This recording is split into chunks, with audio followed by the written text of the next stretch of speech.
Joanne and Richard had known each other since high school. Their friendship blossomed into a nearly 30-year marriage. Richard, a software developer, and Joanne, a hospital lab technician, built a life together based on shared dreams and mutual respect. But over time, subtle changes appeared in their relationship. Joanne grew more distant, which worried Richard, but he attributed it to work stress. Lately, Joanne had become secretive and preoccupied, but Richard trusted her and didn't push. Unbeknownst to him, Joanne was torn between her family and a resurfaced connection from her past. As she prepared for a vacation with her sister, Richard hoped the time apart would help them reconnect. On Sunday, October 3, 2010, as Joanne and her sister headed for the airport shuttle, Richard wished her well and joked, "Enjoy yourself, don't worry about me, I'll be fine." Joanne smiled, and her sister Brenda teased, "Just don't let your sister get into trouble." Joanne playfully responded, "I'll behave." "Behave yourself, I'll be back in 2 weeks," she continued. "And I expect the house to be intact," she added. "Be careful and remember I love you more than anything," Joanne said, kissing Richard deeply before leaving. Brenda, impatient in the van, quipped, "Come on, we've got a plane to catch." Joanne mouthed, "Which?" while Richard rolled his eyes and said, "Bye, hun, I love you too." As the van drove away, Richard muttered, "Finally, they're gone." Returning to the house, Richard thought excitedly about his surprise plan. Over the next few days, he and their son, Mark, would transform the master bedroom into Joanne's dream room from a magazine. This was his special 30th anniversary gift. Richard called Mark, urging him to get moving. They had a lot of work to do: painting, replacing the carpet, and assembling new furniture. All while Joanne was away on her Caribbean cruise. Richard began packing up the bedroom, moving everything into the spare room. After emptying the dresser, nightstands, and armoire, he faced the challenge of clearing out their 2 large walk-in closets. Over 30 years, these closets had become storage for all kinds of things. Thanks to both Richard's and Joanne's pack-rat tendencies, they kept everything from old tools to school papers, making the task daunting but essential for the surprise renovation. With a sigh, Richard headed into his closet. Nearly an hour later, he had everything boxed up and moved to the spare room. Next, he tackled Joanne's closet, feeling overwhelmed just standing at the entrance.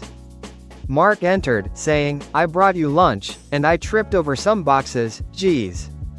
Richard exclaimed, "Knock or something, you almost gave me a heart attack." "Sorry, here's your sandwich and soda," Mark replied. They sat on the bed and ate in silence for about 15 minutes. After finishing, Richard said, "I'll pack the small stuff, and you move the larger items to the spare room. Then we need to get the furniture to the garage for Goodwill," he added. "Okay," Mark agreed, as usual with a short response. They began working on Joanne's closet. Richard packed clothes, shoes, and small items, while Mark carried boxes to the spare room. When Mark found a small case on a top shelf, he asked, "What's this?" Richard recognized it as part of an old luggage set from his late mother-in-law. He attempted to open it but found the latches locked. "Just put it with the other stuff," he said. It took 2 hours to clear the closet. After a break, they disassembled the furniture and moved it to the garage. By dinner time, they were exhausted. Richard gave Mark $20 for pizza, and they had beer waiting in the fridge. After dinner, Mark left to avoid upsetting his wife, Brandy. Richard cleaned up and got back to work, prepping the room for painting. By 9 p.m., he was done with taping, plastering, and sanding. Tired, he grabbed a beer and collapsed in his lounge chair, falling asleep almost immediately. The next morning, Mark arrived at 7 a.m. as promised, and they ate a quick breakfast of cereal. "Today's all about painting," Richard said. "I'll handle the high spots, you do the lower ones," he continued. "We need to finish everything, no matter how late," he added. Mark agreed, noting that Brandy would be at her mother's all day. They spent the day painting, wrapping up with Richard again asleep with a beer in front of the TV. But this time, he showered first. On Tuesday, October 5th, at 6 a.m., the carpet installation crew arrived. With nothing to do but stay out of their way, Richard had breakfast and marveled at how quickly the professionals worked. By 10 a.m., the carpet was installed, and he had some time before the furniture arrived at noon. Richard began sorting through the spare room, finding the beige cosmetics case again. It seemed heavier than it should, and curiosity got the best of him. He tried to open it with a paperclip but was interrupted by the doorbell. The furniture delivery arrived, and after showing them where everything went, Richard left them to do their job. Once the new furniture was in place, Richard started the long process of moving everything back from the spare room. By midnight, exhausted, he gave up and headed for his lounge chair, beer in hand. On Wednesday, October 6, 2010, Richard was up by 9 a.m. He took the old furniture to Goodwill and stopped at Denny's for breakfast. By noon, he was back home, finishing the cleanup. After placing everything back in the bedroom, he hung a banner over the bed that read, "Surprise." But before calling it a day, Richard noticed a foot-long gouge in the paint. "Damn," he muttered, and spent a few minutes touching it up. Afterward, he decided to clean up, shower, and have dinner. While washing his paintbrush in the bathroom, it fell and landed on the small cosmetics case.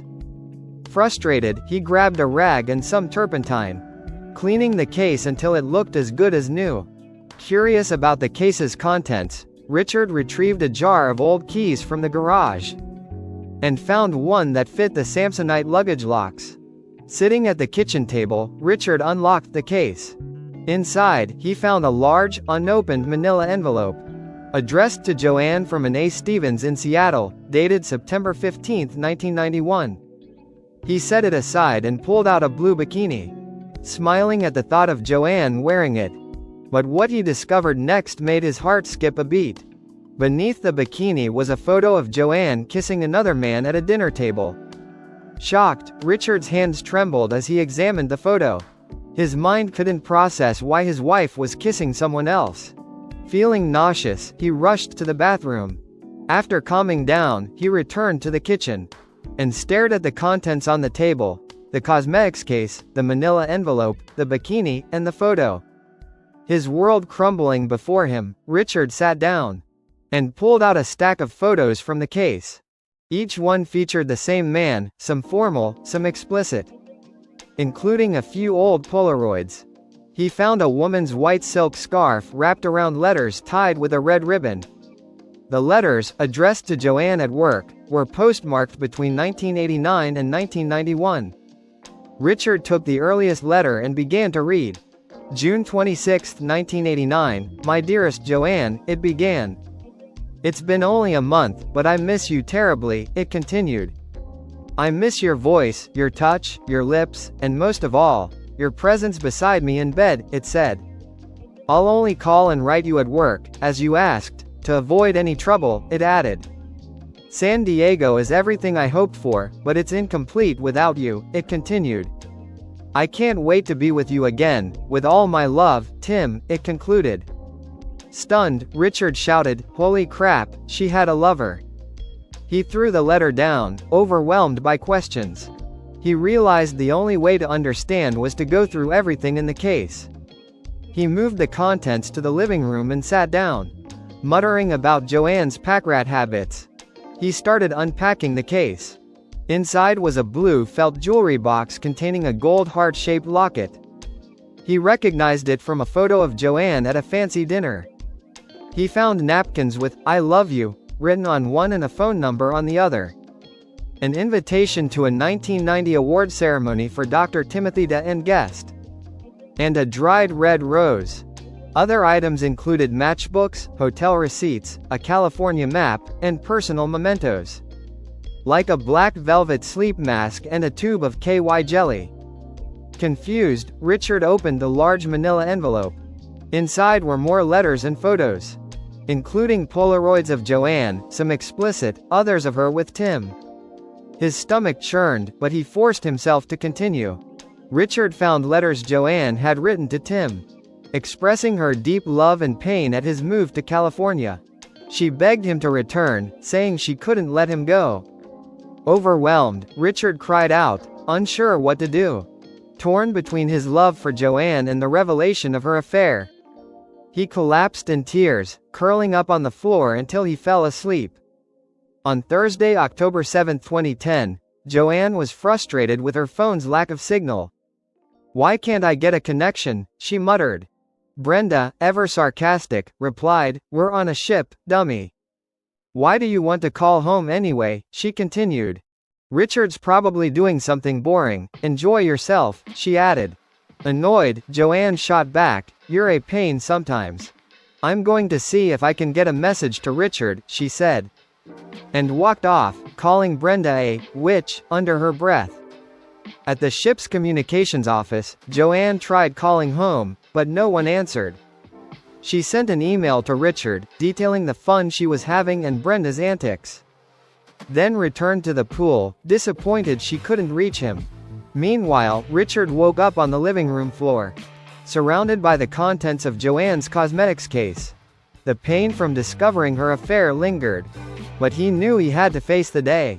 After his morning routine, he stared at the mess on the floor, his eyes resting on a nude photo of Joanne from her babe period. Richard reflected on their history. They had known each other since high school, where Joanne, though average in appearance, saw something special in Richard. They dated through college and married shortly after graduating. Richard worked in computer science, and Joanne became a lab technologist. They gradually built their careers, bought a house, and had a son, Mark. After a few years, Joanne entered what Richard called her babe period. She lost weight, tanned, and got a new wardrobe, attracting attention wherever they went. Despite the admiration, Joanne remained loyal to Richard. However, Joanne's babe period ended when she became emotionally drained from work, leading to a period of depression. Richard took care of Mark and the household until Joanne recovered. One day, she tearfully apologized for forgetting Richard's birthday. Overwhelmed by her struggles, Richard reassured her, joking that she could make it up to him over the weekend. Soon after, Joanne gained weight again, returning to her pre-babe period size. The attention she once received faded, but she and Richard were happy. Richard didn't care about the weight, he loved her and found her voluptuousness sexy.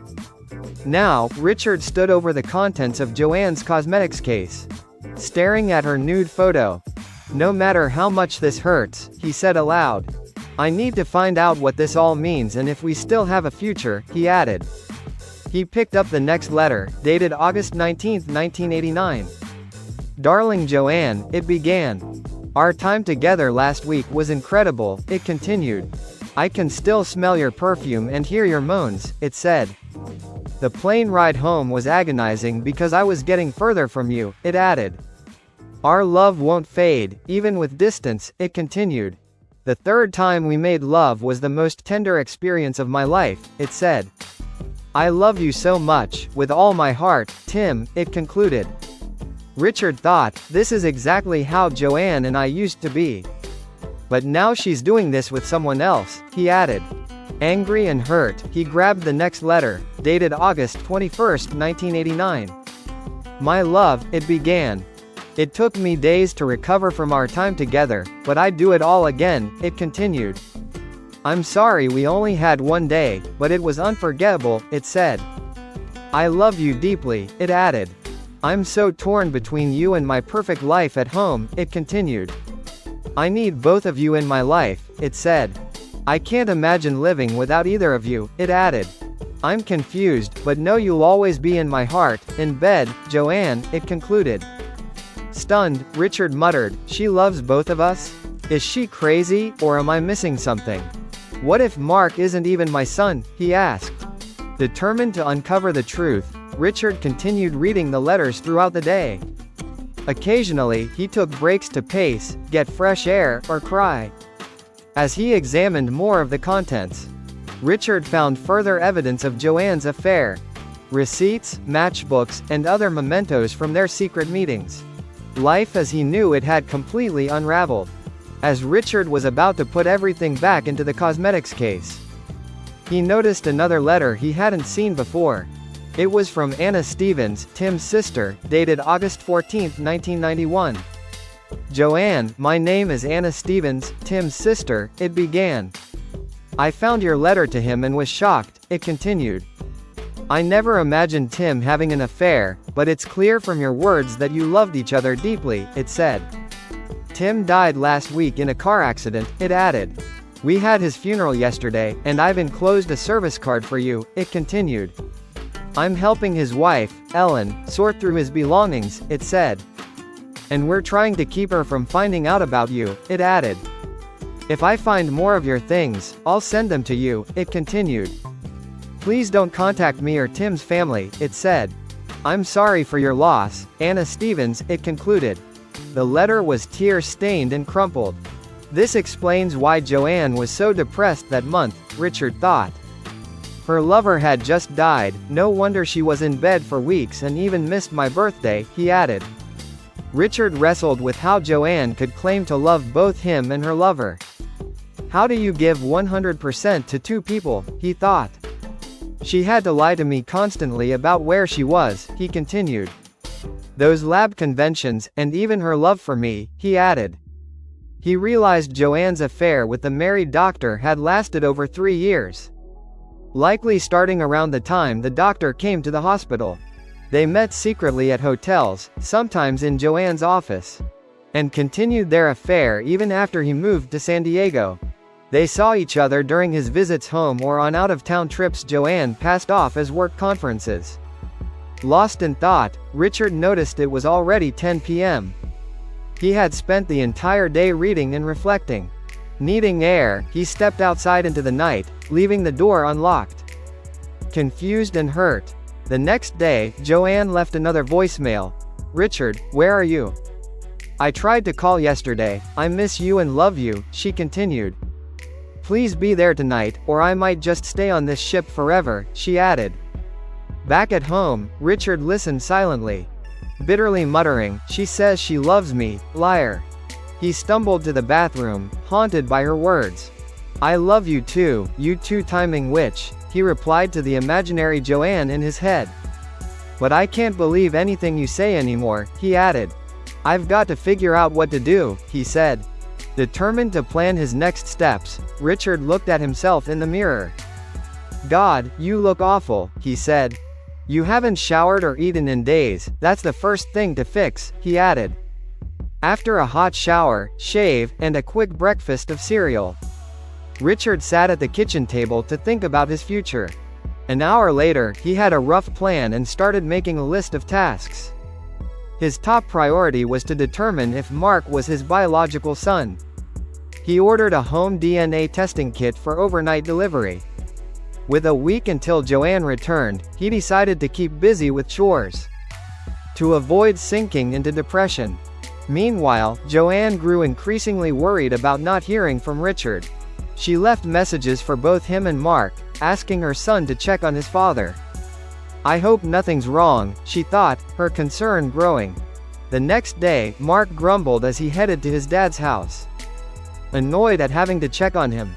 After pounding on the door, Richard finally called out from the backyard, where he was trimming a tree. Frustrated, Mark got his father a bottle of water. And then retrieved the mail, which included the DNA test kit. Richard, pretending it was a flu test, convinced Mark to participate. Afterward, Mark urged his father to call Joanne and left. Richard completed the DNA test and sealed it in the return envelope, ready to mail on Monday. He spent the rest of the day doing household chores to keep his mind off Joanne. That night, he finally ate a decent meal, pizza and beer. On Sunday morning, Richard left a voicemail for Joanne, saying he was fine and would call her on Monday. He spent the day at the park, watching ducks and families, trying to distract himself. On Monday, October 11th, Richard followed his usual routine, but made significant changes. He mailed the DNA test and then went to his workplace to apply for immediate retirement. Something he hadn't planned to do until Joanne could retire too. Those plans were now gone. He informed his boss of his decision and took 2 weeks of leave before leaving. Richard called his friend and attorney, Luke Polly, asking for a meeting at 1 p.m. Luke agreed, and Richard prepared to seek advice on his next steps. An hour later, after a few quick goodbyes, Richard's 30-year career with the county government was over, fitting into just 2 boxes. He then visited the bank, splitting his funds into a new checking account in his name. He also retrieved his passport and important papers from the safety deposit box. The bank helped him get a new credit card and remove his name from Joanne's. He paid off the balance. At the insurance agency, he changed the beneficiary of his life insurance from Joanne and Mark to just Mark, and updated the car insurance to separate their policies. Next, Richard met with his attorney, Luke Polly. Luke joked about how they should get together more often, then noticed Richard seemed troubled. Richard asked about the statute of limitations on divorce, and explained Joanne's affair. Luke was shocked, unable to believe it. But Richard insisted on divorce papers. Luke advised him to talk to Joanne and consider counseling. But as his lawyer, he agreed to draft the papers, suggesting a 50-50 split. Richard also asked Luke to remove Joanne from his will, making Mark the sole beneficiary. Luke recommended again that Richard talk to Joanne. But Richard wasn't ready. He wanted time alone to think and would contact Luke once settled. That night, unable to sleep in the newly redecorated bedroom, Richard ended up in the lounge chair, thinking about the days ahead. On Tuesday, October 12, 2010, Richard received another voicemail from Joanne, but didn't respond. He knew he needed to finalize everything before she returned, planning to be gone before then. By Wednesday, October 13, 2010, Richard had his new credit card and everything set up at the bank. He called Luke to check on the paperwork, but Luke deliberately delayed it, hoping Richard would talk to Joanne. Richard gave Luke a landline number for emergencies, but insisted Joanne not be given the number. Richard spent the rest of the day preparing to leave, disappointed that the DNA test results hadn't arrived. He still quietly disappeared that night at 9 p.m., leaving everything behind. On Thursday, October 14, 2010, Joanne, in a panic, called Mark. "Mark, go check on your father," she said. "I haven't spoken to him since I left," she continued. "Call me right back after you find him," she added. "I need to talk to him before I get home Friday, and someone has to pick us up at the airport," she said. "Yes, Mom, I'll call you after I talk to Dad, bye," Mark replied, dropping the phone and drifting back to sleep next to Brandy. On Friday, October 15, 2010, Joanne and Brenda returned from their trip. "Wake up, we're home," Joanne nudged her sister, as the airport shuttle dropped her off at the house. Brenda mumbled, "Just let me sleep until they get to my house." Turning away from the door, Joanne tipped the driver, hauled her luggage inside, and called out, "Richard, I'm home, where are you?" Silence. She checked the kitchen for a note but found nothing. She opened the back door and called again, still no response. "He must be at the airport waiting for us," she thought. Joanne called Richard's cell phone, only to hear it ringing on the counter. "Or he forgot it again," she sighed. She started unpacking upstairs. When she opened the bedroom door, she was stunned by the transformation. A large, surprise, banner hung over the bed.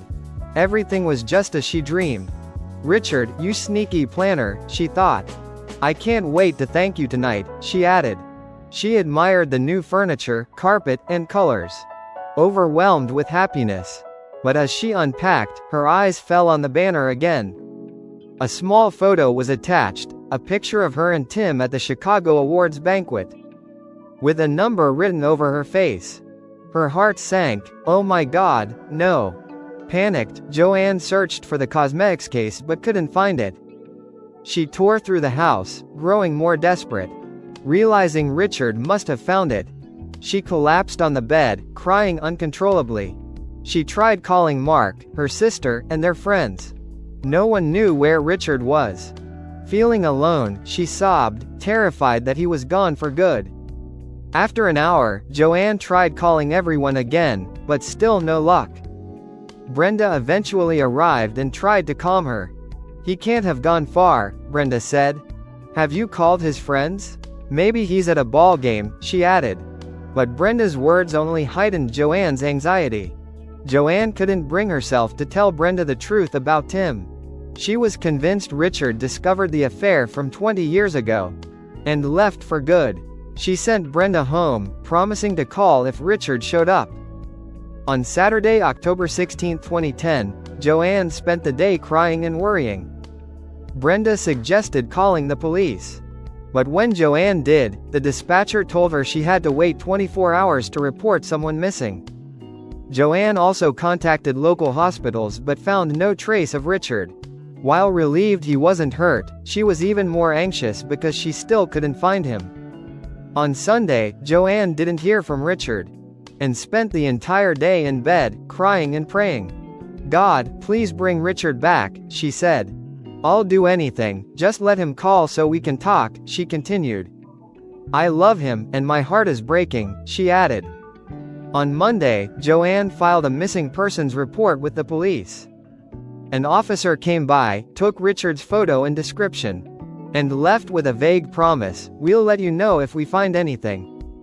Joanne feared this meant they'd call only if they found his body. Later, Joanne opened an overnight envelope addressed to Richard, hoping for a clue. Inside was a letter from a DNA testing company, confirming that Richard and Mark were indeed father and son. Joanne, familiar with DNA tests, realized Richard must have doubted Mark's paternity, thinking Tim could be Mark's father. "But Tim came into my life after Mark was born," she thought. She noticed the results were also sent to Luke Polly, their lawyer, and decided to call him. Joanne contacted Luke, who explained that Richard was deeply depressed and mentioned the contents of her cosmetics case. He said Richard felt betrayed and needed time to think. Luke admitted that Richard asked to prepare divorce papers, but hadn't signed them yet. Joanne pleaded to know where Richard was, but Luke insisted he didn't know. However, he promised to contact her before Richard signed anything. Joanne spent the rest of the day crying and praying for Richard to return.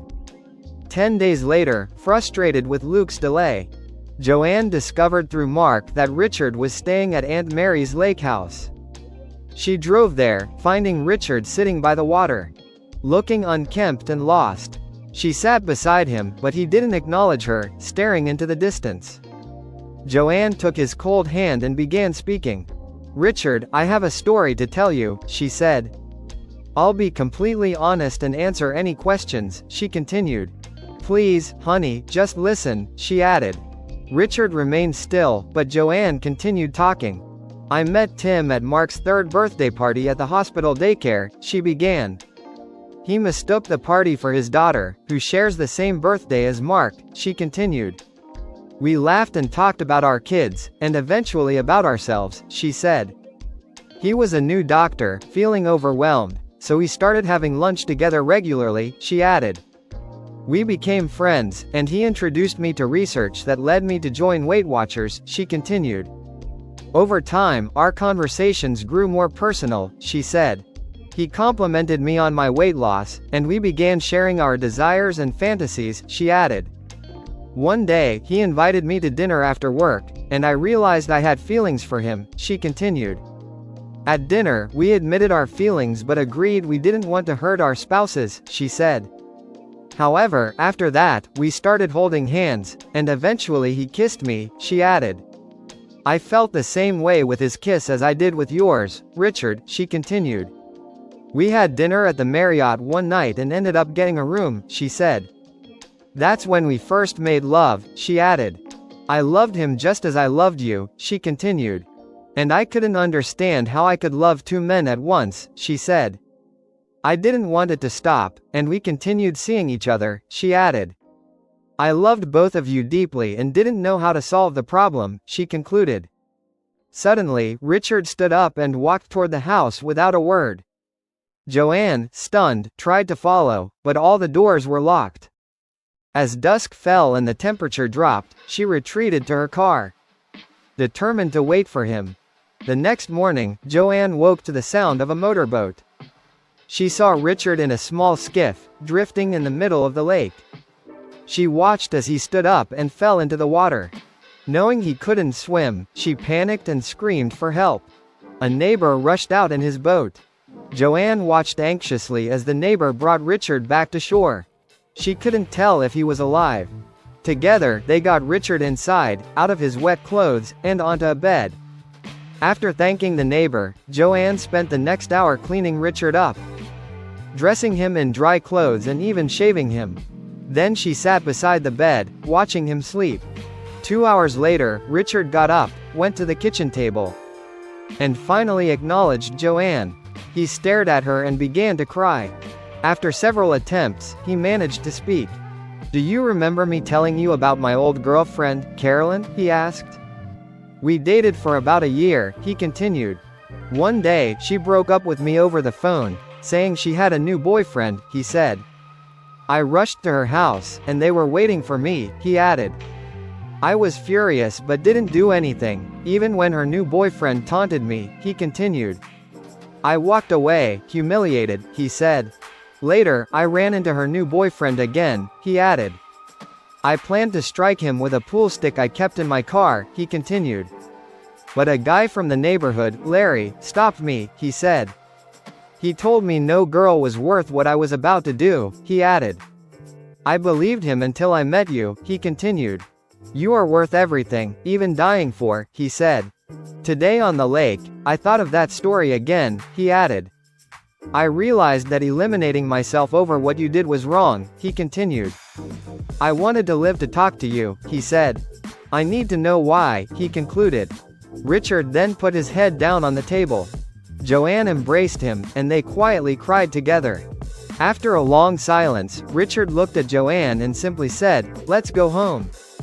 2 months later, life remained tense between them. They lived in the same house but slept in separate rooms. Richard was distant, and Joanne was always on edge. They hadn't really talked, and their son, Mark, only visited briefly every weekend. Richard spent time at Aunt Mary's house, while Joanne worried he might harm himself again. Today was Mark's birthday, and the family gathered for cake and presents. When it was Richard's turn, he retrieved the cosmetics case and the DNA test report from the garage, placing them on the table. Joanne was horrified, unsure of his intentions. Richard calmly said, "Mark, your mother has a story to tell you. It won't be easy, but you need to listen," he added. Then he left the house. Joanne, overwhelmed, ran from the room in tears. Mark and his wife, Brandy, tried to comfort her, but all they heard was her crying behind the bedroom door. After about an hour, Joanne came back down and began telling Mark about her past with Tim. Around midnight, Richard returned home and told Mark, "Go home, I'll take it from here." After they left, Richard handed Joanne a card that read, "Dr. Jean Brooks, marriage counselor. We have an appointment next Tuesday at 6, he said. Without another word, he headed upstairs to bed. Next Tuesday, Dr. Brooks prepared for her session with the Alexanders. This case will be challenging, she thought. It looks like typical infidelity, but there are deeper layers, she continued. I hope I can help them, she added. When Richard and Joanne arrived, Dr. Brooks warmly welcomed them. Please have a seat on the couch, she said. Joanne, I specialize in marital issues, particularly infidelity, she began. My goal is to uncover the root causes and help couples find common ground, she continued. Sometimes couples decide to part ways, but I'm optimistic we can find a way forward, she said. I don't perform miracles, but we'll find answers, she added. Our sessions will involve open discussions with honesty as the key rule, she continued. I'll guide the conversation and stop it when needed, she said. I won't sugarcoat things, and you might not always like what I say, she added. But we'll uncover the truths in your marriage, she continued. Some truths will be enlightening, others painful, but we'll address them together, she said. After our initial session, I'll meet with each of you individually to get your full perspective, she added. After each joint session, spend time at home discussing what we talked about, she continued. But avoid new topics, she said. If you can't discuss something calmly, save it for the next session, she added. Any questions? She asked. Both Joanne and Richard shook their heads. Okay, let's begin, she said. The hour flew by, and on the way home, they didn't speak. Once home, Joanne asked, "How do you want to handle this?" "Maybe we could talk for an hour after we get home, with some wine in the living room," she continued. "I'll need tissues, how does that sound?" she added. Richard agreed but suggested a couple of changes. "Let's have soda or water, no booze," he said. "I don't want to say something I'll regret," he continued. "And turn off the phones so we aren't interrupted," he added. Joanne agreed and fetched the phones. They sat in silence for a while, unsure of where to start. Finally, Richard broke the silence. "Today, you said you've always been happy with me," he began. "But how can that be true if you were with another man right after we married?" he asked. "Didn't I give you what you wanted?" he continued. "What did I do wrong?" he added. Joanne interrupted. "Dr. Brooks said to stick to what we discussed today. Just about us, not anyone else," she continued. "We'll address others after we've discussed it in session," she said. "But I will say this. I've always been happy with you in our marriage, Richard," she added. "That's the truth. I love you and always have," she continued. "If you were gone, I would be lost," she said. "That's my truth, as God is my witness," she concluded. Richard sighed. "You're right, Joanne, I got ahead of myself. You know how impatient I can be," he added. "Until recently, I thought we had an ideal marriage," he said. "Sure, we had our arguments, but I never doubted us," he continued. "I never looked for anyone else, you were always my anchor," he said. "But now, everything I believed in feels upside down," he added. "I don't know what's real anymore," he continued. "It hurts to even look at you because I can't stop thinking about those letters," he said. "And imagining you with," he began. "Stop," Joanne interrupted. "We'll talk about that later, not now," she said. "Fine, but answer this. How many others were there?" Richard asked. "Should I expect to find more secrets around the house?" he continued. "How many men have you been with during our happy marriage?" he added. "What are you accusing me of?" Joanne snapped. "I've only been with 2 men, Tim and you," she said. "Now you're accusing me of sleeping around?" she added. "From my perspective, you lied about 1 man," Richard countered, his voice rising. "How can I trust you didn't lie about others?" he asked. "I haven't been with anyone else," Joanne insisted. "But let's discuss that in session," she said. "No, I need to know now," Richard said. "I can't keep living with this pain," he continued. "If we can't talk about it, then I'm done," he said. "I'm going to bed," he added. Richard stormed upstairs, slamming the door. Joanne sat in the dark, muttering, "That didn't go well." 4 weeks later, the drive home from another session was tense. They both waited to talk until they were home. Once settled, Joanne spoke first. "Honey, you never told me you read all the letters," she said.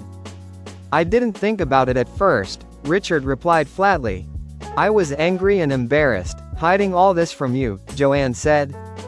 "I didn't consider your pain, what it would do to you to read those letters," she continued. "I'm so sorry, Richard, I can't change the past," she said. "But I'll do anything to help us move forward," she added. "I love you, and I want you back," she concluded. Richard took a deep breath. "Joanne, I never stopped loving you," he said. "Even when this felt like the worst pain of my life," he continued. "But the worst part is the images of you with another man," he said. "They haunt me constantly, making me physically sick," he added. "I don't think you can understand that kind of pain," he said. "Richard, we need to talk to Dr. Brooks about dealing with those thoughts," Joanne replied.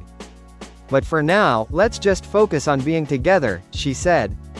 "Maybe we can take a few days off, go to the mountains, and just be us without pressure," she continued. "How does that sound?" she asked. "I'm not sure," Richard replied cautiously. "I still feel uneasy around you," he said. "But if we want to move forward, we need to be together," he continued. "So, okay, let's go," he said. Just no sharp objects, he joked, making them both laugh for the first time in a while. 2 weeks later, during the drive home, Joanne hesitated but finally asked, "Richard, what did you mean by my babe period?" "I don't want to talk about it," Richard replied curtly. "Why not?" she asked. "Because it hurts too much, let's drop it," he said. "I don't understand, what did I do that hurt you?" she pressed. Reluctantly, Richard responded, "Your babe period was when you joined Weight Watchers. You lost weight, tanned, got your nails done, and bought a new, sexy wardrobe," he continued. "You were no longer the cute, overweight woman I married," he said. "You became a babe, men noticed you, and I was proud," he added. "But also worried someone better might take you away," he continued. "It all changed when you got sick and returned to your old self," he said. "I loved you then and now," he added. "But knowing that transformation wasn't for me, but for another man, hurts," he said. "It ruins the memory," he concluded. Joanne whispered, "Oh God, how could you?" Richard silently left for bed. 8 weeks later, after a tense session with Dr. Brooks, they sat quietly in the living room. Richard finally said, "I don't get it." Dr. Brooks said loving two people at once is common, he continued. "But it sounds like nonsense to me," he said. "I understand the logic, but not the emotions," he added. Joanne tried to explain, "She meant I loved both you and Tim simultaneously. Which usually leads to someone getting hurt," she continued. "We were hurt later," she said. "The sequential part is when people move on to love again after a loss, which is common," she added. "I get it," Richard sighed. "But I don't," he continued. "I can't imagine loving someone else without diminishing my love for you," he said. "You can't give 100% to two people at the same time," he added. Joanne admitted, "I don't fully understand it either. But when I was with you, you were my whole world," she said. "When I was with Tim, he was," she continued. "It was like flipping a switch between you two," she added. "I loved both of you completely," she said. Richard nodded, "We need to keep talking about this. For now, let's write down questions for the next session," he said. They both remained unsatisfied and retreated to separate bedrooms. 6 weeks later, Joanne was crying much less as they sat in the living room. Richard began, "Honey, I'm sorry for what I said. I didn't mean it, well, maybe I did in some way," he continued. "But I wasn't trying to hurt you or be spiteful," he said. "I just said I was glad he died because I didn't have to share you with him," he added. "It wasn't until Dr. Brooks explained that his death was as hard on you as mine would be," he said. "That I started to see it from your perspective," he continued. "I get it a little now, the man you loved died, and you had no one to grieve with," he said. "You were in your grief, you had me, but you couldn't tell me without losing me," he added. "I understand why you were depressed," he said. "I would have been too if you had died," he continued. "I'm sorry I said it the way I did, I didn't mean it," he concluded. "Oh, Richard, you can be so damn stubborn sometimes," Joanne responded, her voice quivering with emotion. "You've been trying to understand how I could feel the same way about two men at once," she said. "But you don't see how losing one of them would devastate me," she continued. "Well, do you get it now? I loved him, he died, I died too," she said. "I grieved just like I would have if you had died," she added. "It's the same now as it was 20 years ago," she said. "If you had died on that lake, I would have died too," she continued. "Do you understand now?" she asked. Richard looked a bit embarrassed but replied, "I guess, on some level, I do. I didn't mean it that way, I can be selfish too," he said. "We just touched on this today, but when you found out about Tim," Joanne said, "I felt like I had to go through all the sorrow of his death all over again," she continued. "I guess I still have feelings for him," she said. "I haven't thought of him in years, but I can still see his face," she added. "He'll always be in my memories," she said. "Now that you know, I have to relive all that pain again, and it's killing me," she continued. "Can we let Dr. Brooks guide us through this next week?" she asked. "I can see it's going to be hard for both of us," she added. Okay, Richard agreed softly. But get me a glass of wine before you go to bed, Joanne said. I need some time alone, she added. Richard got the wine, turned off the living room lights, and headed upstairs. At the top of the stairs, he heard sobbing from downstairs. He quietly closed his bedroom door. 8 weeks later, Joanne finally let her anger show. I can't talk to you tonight, you make me so mad I could strangle you, she said. You wanted a divorce without even talking to me. Are you crazy? She continued. We've talked about everything since we were married, she said. And at this crucial point, you want to handle this alone? She asked. What were you thinking? I'm going to bed now, she concluded. It was Richard's turn to sit in the dark living room with a beer. He didn't care much for wine. The next morning, some say the smell of brewing coffee can wake the dead. That's Richard's first thought as he woke up. He opened one eye slightly and saw the living room ceiling. The smell of coffee was still there. He opened his other eye and turned his head toward the kitchen. He saw a tall woman in a bathrobe holding a steaming cup of coffee. Breakfast is almost ready, go clean up, Joanne said firmly. Joanne was the woman in the bathrobe that Richard saw. After all these years, she still looked like a goddess in the morning. Voluptuous and earthy. His heart beat a little faster, and it wasn't because of the coffee. Richard sat up and accidentally knocked over the empty beer bottle. He headed to the bathroom, relieved himself, and washed up. In the mirror, he saw bloodshot eyes and the imprint of the couch cushion on his face.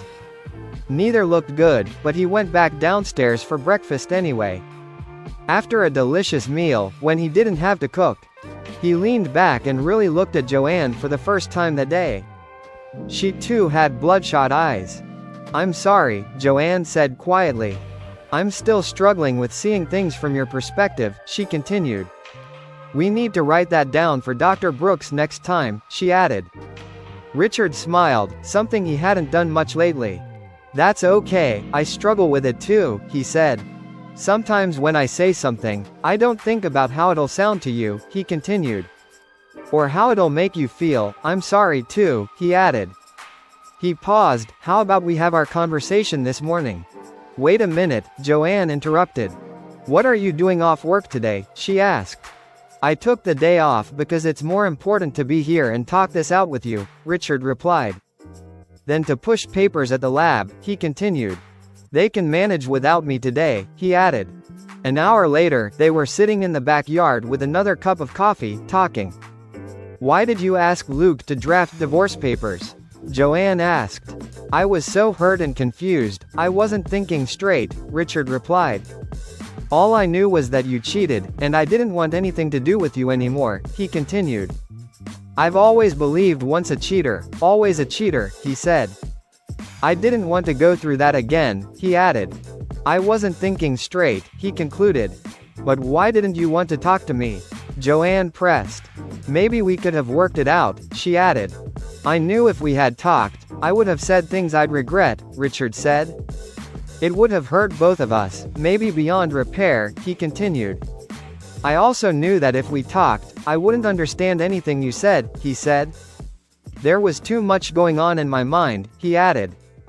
Besides, I was hurt and thought if you suffered too, I'd feel better, he said. But by the way, I don't feel better, he concluded. That actually makes sense, Joanne sighed. I probably thought all those nasty things about myself too, she said. We need to let Dr. Brooks guide us through this, she continued. We can't leave anything unsaid or unresolved, she said. We have to be careful and take our time, she added.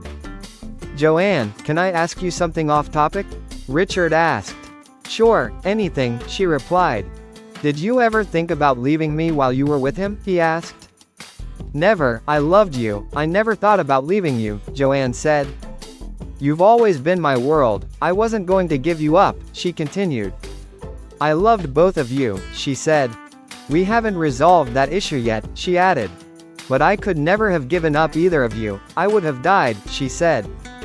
It's still an open wound for me, she continued. I don't know if I'll ever resolve it, she said. I may have to live with it as one of life's unanswered questions, she added. But I'm glad you didn't want to leave me, Richard said, smiling faintly. Been there, done that, as they say, he said. I understand now, he added. Let's shut up and get some sun, you're too pale, he joked. It was a beautiful, sunny day, and the Alexanders were outside enjoying the sun. A few weeks later, after a therapy session, Richard said, "Wow, that was eye-opening. Do we want to talk about it now, or sleep on it?" he asked. I'm still wired from the session, I say we talk now, Joanne replied. But you look exhausted, Richard said. I'm okay, Joanne said. It's just hard remembering everything, she continued. And being completely open about sex has always been difficult for me, she said. Even saying sex out loud is tough, she added.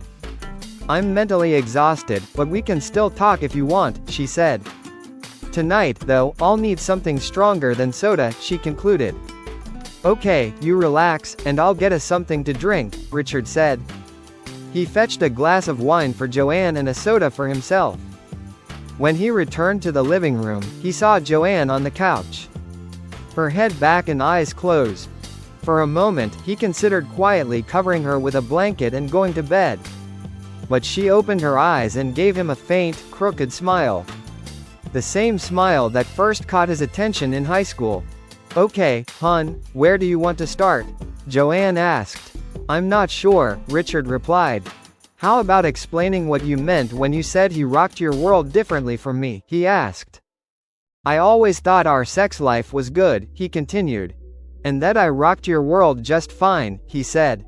But evidently, I didn't measure up, he added.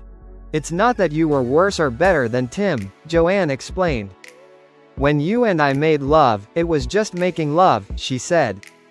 After Mark was born, we rarely went wild or tried new things, she continued. We were comfortable with what we did, she said. We knew each other's every desire, she added. We didn't need to experiment anymore, she said. We had found what we liked and did it, she continued. Not out of boredom, but because it's what we wanted, she added.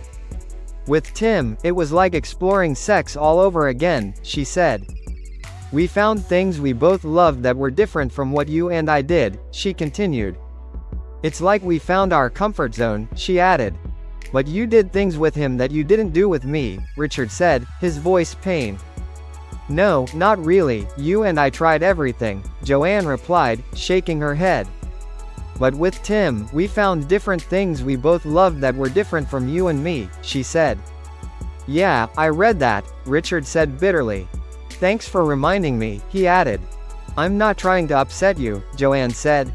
I'm just saying that when Tim and I made love, we had a different set of acts that turned us on, she continued. But in the end, we still made love, she said. I never did anything with either of you that I didn't do with the other, she added. If you were into something unusual, like public sex, I'd probably try it, she said. And be into it because you were, she continued. Does that make sense, she asked. I guess, Richard muttered. I don't know, I'm still struggling to get the image of you with another man out of my mind, he said. I may never get over it, he continued. I just wish I didn't see that image every time I look at you now, he said. Now that you've told me all this, it's stuck in my mind, he added. Just one more nail in my mental coffin, he said. Damn, I didn't mean to hurt you more than I already have, Joanne said. I'm just trying to be as open and honest as possible to help us heal, she continued.